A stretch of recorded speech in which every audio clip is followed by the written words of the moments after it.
Lawol ngol a tokkata a naftira be Facebook jemma ɗum nawantama gite sam mbatanami nakkilo ngi on dede no katami salorago. Assalamu alaikum warahmatullahi wabarakatuh. Sakiraɓe wondaɓe e jeygol Plaku TV mi silminake dow moɗon mi hofni on kala gonɗon nder duniyaru fuu. Ɗum derrawo moɗon Adamu Haruna. Hande min gaddani en tindinore lawol ngol a tokkata a ɓalwina Facebook maɗa a wartanna ɗum mode sombre ma bo mi wi'a dag mon.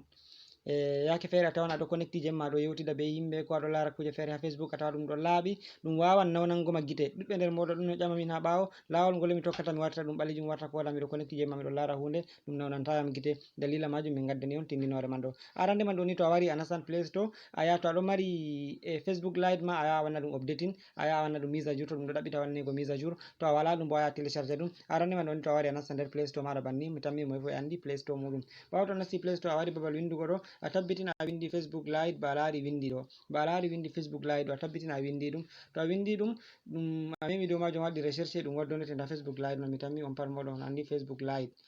Min a lari ɗum holliyam ouvre miɗo mari Facebook mai bo ɗum ɗo waɗani mise à jour wala ko yaliam be waɗugo mise à jour. An mo wala ɗum a télécharge Facebook Lite a tabbitina ɗum Facebook Lite a télécharge. To aɗon no mari ɗum bo a wanna ɗum mise à jour to ɗum ɗaɓɓite waɗanego mise à jour. To a waɗani ɗum mise à jour a timmini sai a mema dow ouvre ɗo ni banni.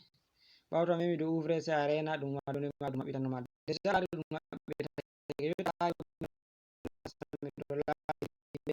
ɗum gite. To lawol ngol mi tokkata mi yaha mi ɓalwina ɗum to mi mari haje ɓalwingo ɗum sai mi wara nda ɗo ni ha mi waɗani en alama ɗo ha lari didi tati ɗo sai a wara a mema dow didi man.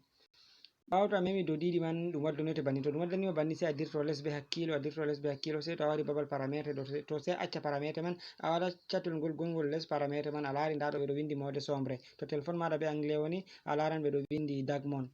To a laran no yeso ɗo ni a lari nda alama kungel on ngel ɗo ɗaɓɓita active go a lari ɗo a lari ɗo désactive to sai activa ɗum a warta ɗum on. Jotta mi activa ɗum ngi on ni haccundi on.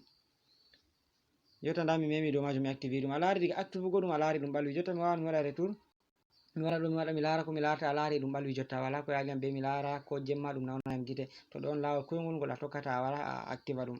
Nonnon to jemma waɗi ko a yiɗi a loro a désactiva ɗum fayma ɗo man tan a lortoto a wara babal ha nastuno arande man ɗo ni a wara a mema ɗon mai to ɗum waddanima a dirto les a wara nda babal ha dag mon man ɗo to a wari a désactive ɗum banni ni a lari ɗum laaɓi. To ɗon lawol koyngol ngol a tokkata a wara a waɗa ɗum. To a nasti Facebook ha waɗa ɗum mai ɗo ta yejjitu waɗugo recherche jeygol Plaku TV de page amin je Facebook a habda a yaha abona ton min ɗo mari page je jeygol Plaku TV je Facebook. To a wari a nastini a windi jeygol banni ba a wowi noon no a wowiri waɗirgo kuje ɗo recherche jeygol Plaku TV je ha YouTube ɗo ni nda page man kanjum woni a yiɗo a lari ni. To a wari a memi dow majum banni ni ɗuɓɓinotoma ɗum waddama publication ji amin to ɗum waddanima arande man ɗo a tawan ɗum ɗo ɓalwi accu ngiya ha mi holle dede no tawarata ɗum arande to a wari a tawan ɗo ni a tawi a yi ɗum ɓalwi to sai a wara dow alama ko ta ɓe windi jem ɗo a wara a mema dow majum. Jotta mi memi dow majum accu ngiya no ɗum wartata ɗum wartan blé jotta a lari ɗum warti blé. To ɗo jotta a aboni ha page amin je jeygol Plaku TV je YouTube kala nde min gerɓi hunde fu a wawan larugo.